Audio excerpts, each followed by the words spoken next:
자, 누군가가 여러분들에게 당신은 의인입니까? 당신은 악인입니까? 혹시 물어본다면은 그러면 어떻게 대답하시겠습니까? 여러분들 자기 자신, 나 자신을 나는 의인이다. 또는 아니, 나는 죄가 많은 악인이다. 어느 쪽으로 생각을 하시나요? 흔히 우리는 뭐 그렇게 썩 내가 정말 좋은 사람이야 뭐 이렇게 칭찬받을 만한 사람은 아니고 그렇다고 뭐 내가 뭐 크게 나쁜 짓 하고 사는 것도 아니야 라고 말하는 그런 부류의 사람들, 그런 대부분의 사람들이죠. 대부분의 사람들을 우리는 도덕적 중산층이라고 말을 합니다. 뭐 저나 여러분들이나 우리 다 비슷비슷하게 뭐 살아가고 있죠.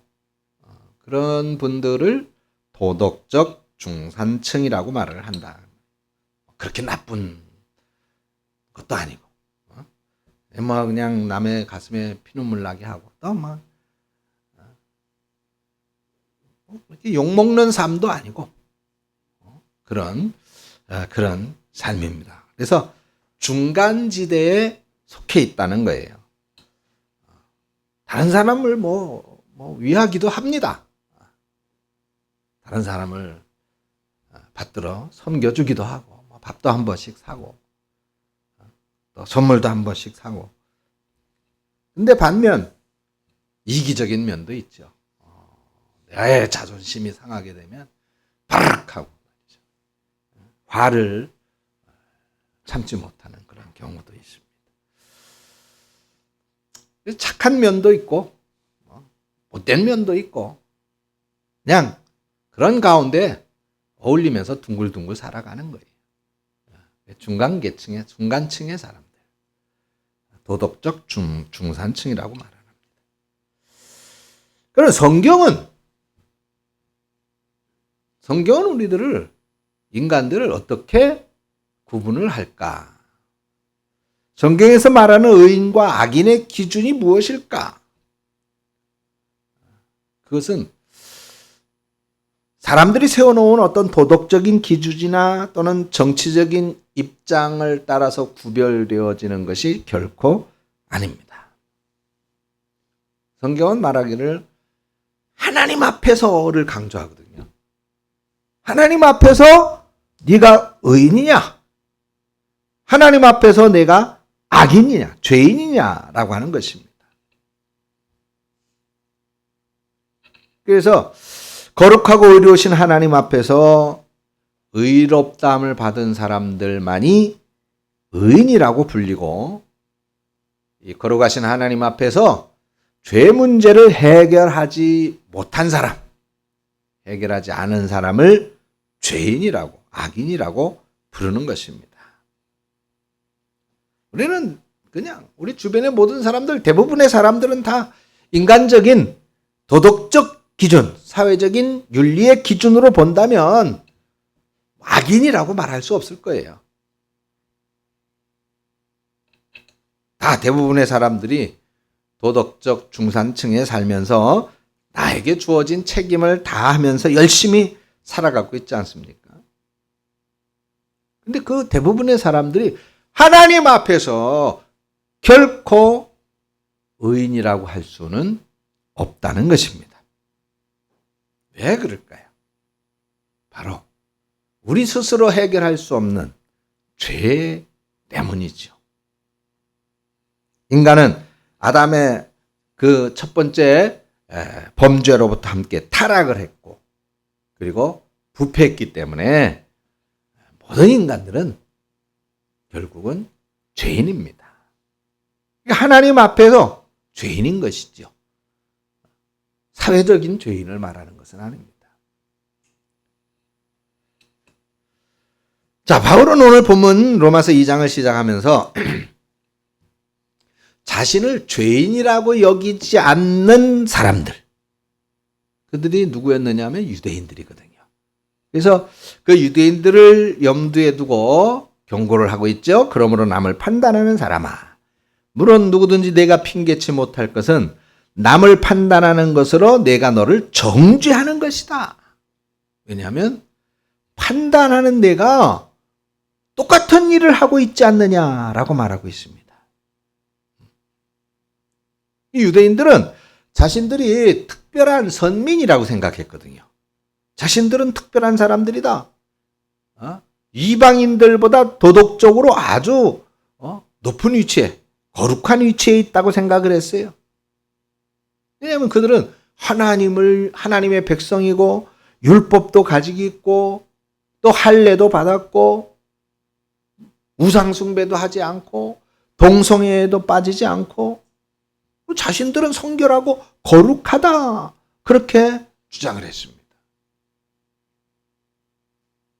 그리고는 이런 하나님 앞에서 하나님을 따르지 않는 사람들, 회개를 미루고 있는 모든 사람들을 향해서 너희들은 마치 개와 같은 이런 쓸모없는 존재들이다라며 손가락질을 하고 판단을 하고 비난을 하고 그러고 있었거든요.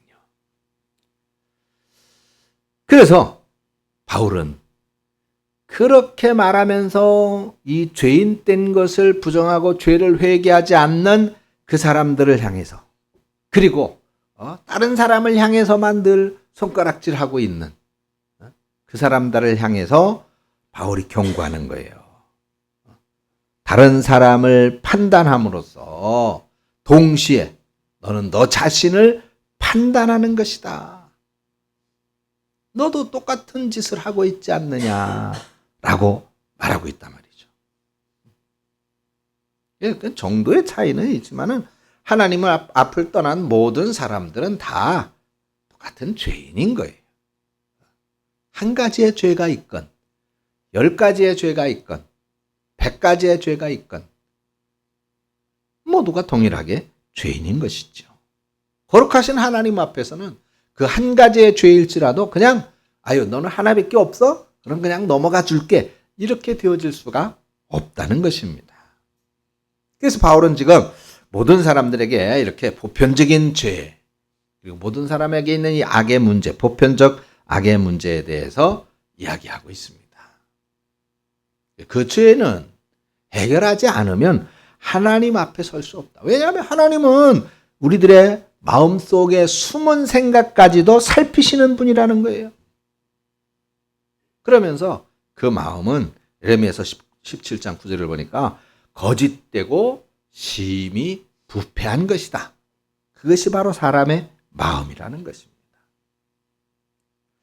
그런데도 하나님 앞에서 자기 자신을 의인이라고 말할 수 있는 사람이 누가 있겠습니까? 아무도 하나님의 심판을 피해갈 수 없는 것입니다. 그런데 그러면 다 그렇게 죄인이고 나쁜 사람들이고, 그러면 하나님 왜 그냥 벼락을 내리지?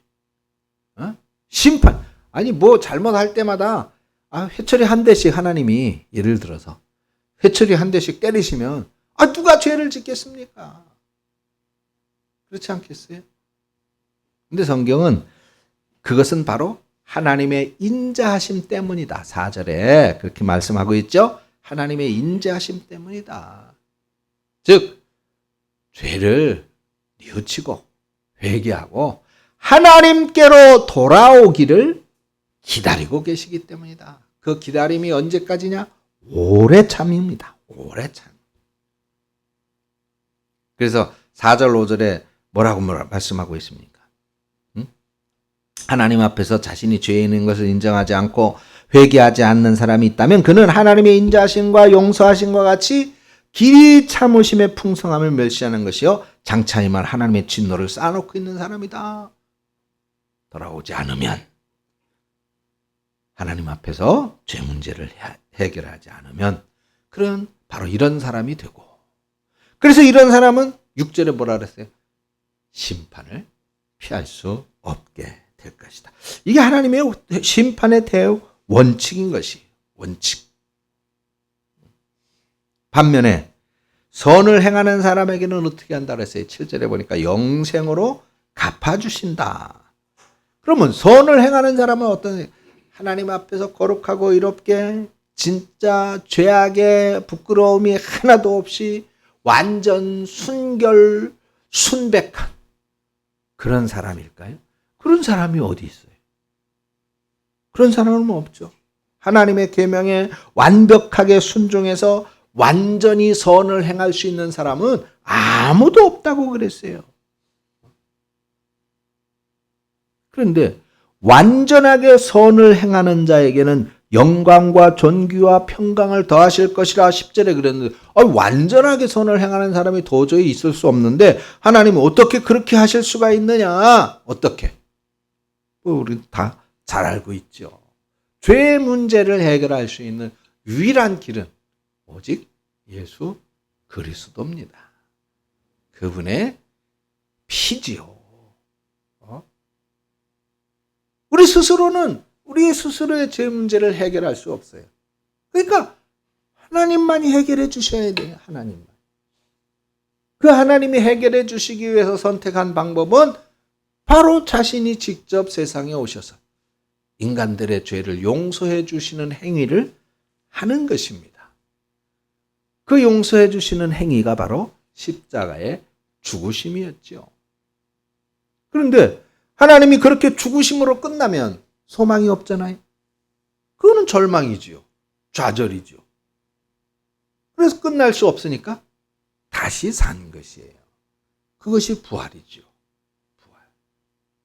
근데 부활해서 그러면 이 땅 위에 예수님이 그렇게 마음 아파하고 속상해하고 슬퍼하고 그러셨던 그 수많은 사람들의 그 아픔의 모습, 가난하고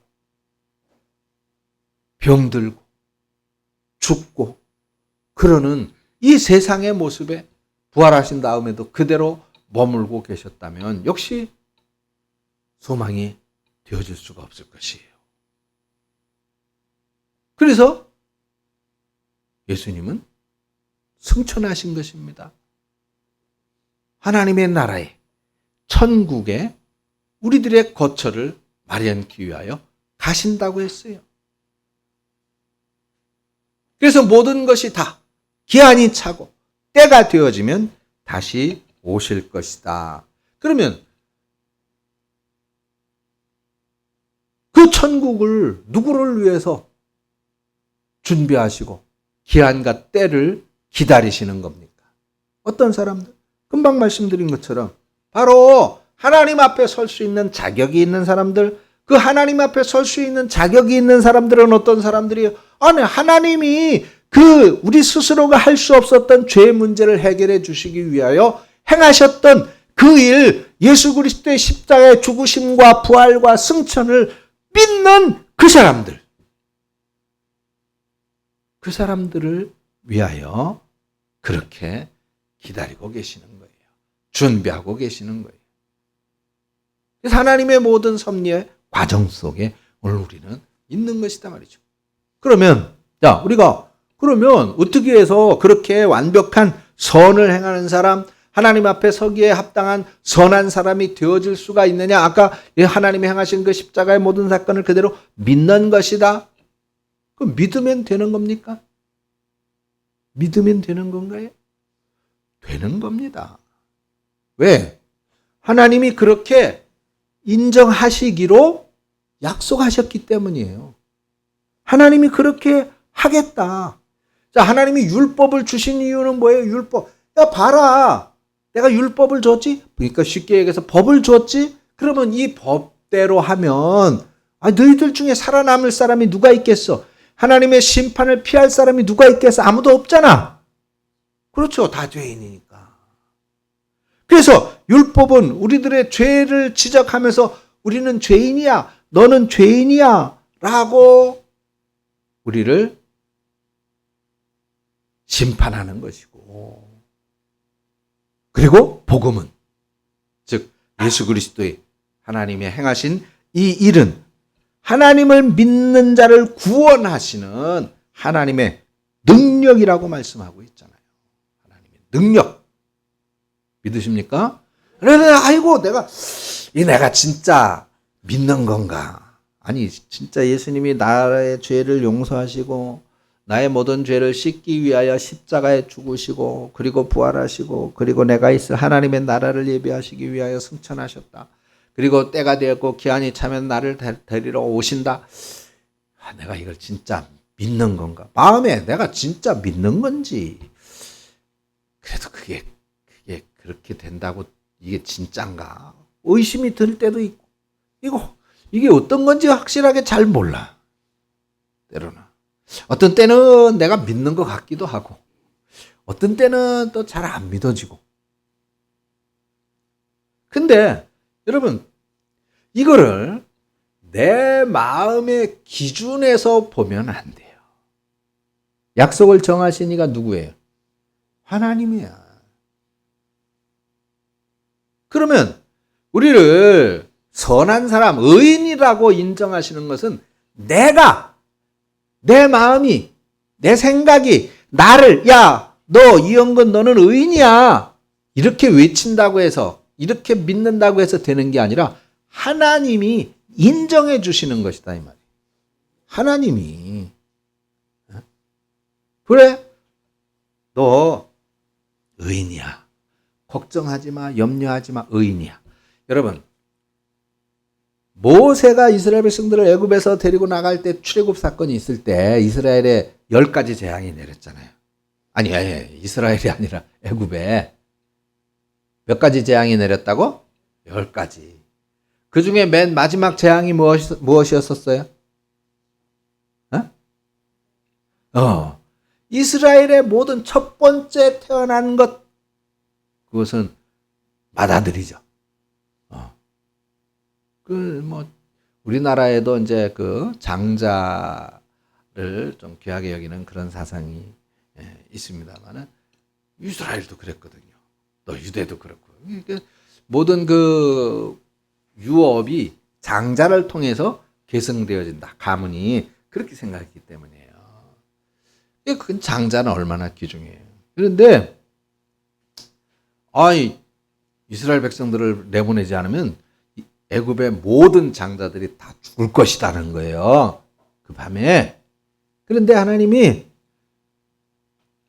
이스라엘 사람들에게만 너희들은 자 이제 죽음의 사자가 이 애굽 땅을 어둠의 사자가 싹 훑고 지나갈 텐데 너희들은 어린 양을 잡아가지고 그 피를 집 출입문 그 문 설주에다가 그 피를 발라. 그렇게 하면은 이 죽음의 사자가 그 피를 보고 그 집은 넘어갈 거야. 약속의 자손이라고 하는 사실을 알고 그 집을 피해갈 것이다. 라고 가르쳐 주었단 말이에요. 그래가지고 모든 이스라엘 민족들이 그 피를 바르는 거야. 문설주에 이거 오늘 안 바르면은 오늘 밤에 우리 집에 맏아들이 죽는데. 근데 거기에 이스라엘 사람들만이 아니라 고라의 자손들도 보니까 이스라엘 사람들이 뭘 하고 있거든요. 뭐 하는 거야? 이게 우리가 여기서 하나님이 모세를 통해 우리를 가지고 데리고 이제 애굽에서 데리고 땅에서 약속의 땅으로 가야 되는데 저 애굽의 바로왕이 우리 하도 놔주지 않으니까 이제 하나님께서 그동안 9번의 재앙을 주셨잖아. 근데 이제 마지막에 10번째 재앙인데 이 재앙이 오늘 밤에 오는데 모든 장자들이 다 죽을 거래. 이거 바르면은 죽음의 사자가 이걸 피해서 넘어간대. 얘기를 했어요. 그러니까 고라의 자손들이 어떻게 했을까? 그래? 이스라엘 자손이 아니에요. 아니잖아요. 약속의 자손이 아니에요? 아니잖아요. 근데 그래? 그래가지고 자기 부족 사람들을 다 빨리 양을 잡아가지고 문설주에다가 그 피를 발라. 왜? 바르려면 발라. 오늘 밤 큰일이 벌어질 거예요. 여러분 이 고라의 자손들은 안 믿었어요. 안 믿었지만 하나님이 이스라엘 백성들에게 행하는 것을 보고 자신들도 그대로 했어요.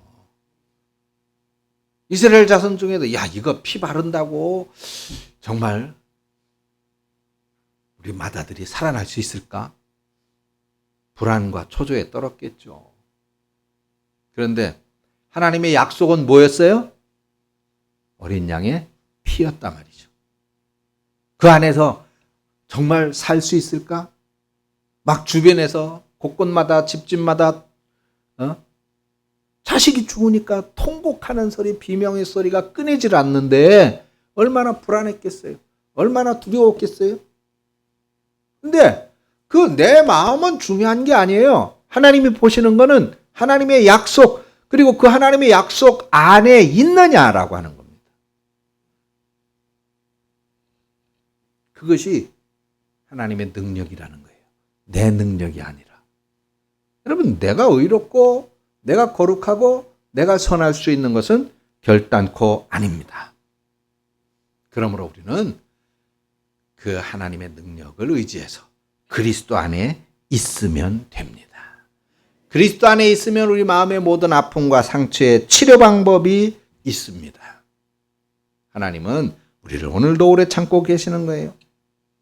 고집 부리고 회개하지 않는 것, 그리스도의 보혈의 공로를 의지하지 않는 것은 하나님의 진노를 쌓는 것뿐이라고 말씀하고 있습니다. 그래서 바울은 모든 인생들로 하여금 그리스도께 나오게 하기 위해서 인간의 보편적인 죄와 악의 문제를 오늘 본문에서 말하고 있는 거예요. 그리스도는 의인으로서 불의한 자를 대신하신 것이다라고 베드로전서 3장 18절에 말씀하고 있습니다. 진정한 의인 되어지시는 것이죠. 유일하게 의로우신 그리스도를 믿음으로 말미암아서 저와 여러분들 우리 모두가 하나님 앞에서 이제 내가 의로워서가 아니라 내가 죄가 없어서가 아니라 하나님의 약속, 하나님의 인정하심에 의하여 의롭다 하심을 받은 의인이라는 사실을 확신하면서 그 믿음으로서 살아가는, 승리하는 저와 여러분들이 되어주시기를 주님의 이름으로 축원합니다. 기도하겠습니다. 하나님 아버지, 죄인 때는 우리를 오늘도 거룩한 하나님의 은총으로 말미암아 구원된 백성이 되게 하신 큰 은혜를 감사합니다. 하나님의 그 크신 능력과 그리고 권세를 믿습니다. 하나님, 우리들이 여러 가지로 부족하고 모자라지만 그러나 오직 하나님을 의지하고 믿는 그 믿음 가운데 날마다 승리하여 하나님의 자녀된 권세로서의 삶을 살아가는 우리 성도님들이 되어지도록 축복하시고 인도하여 주시옵소서. 예수님의 이름으로 기도합니다. 아멘.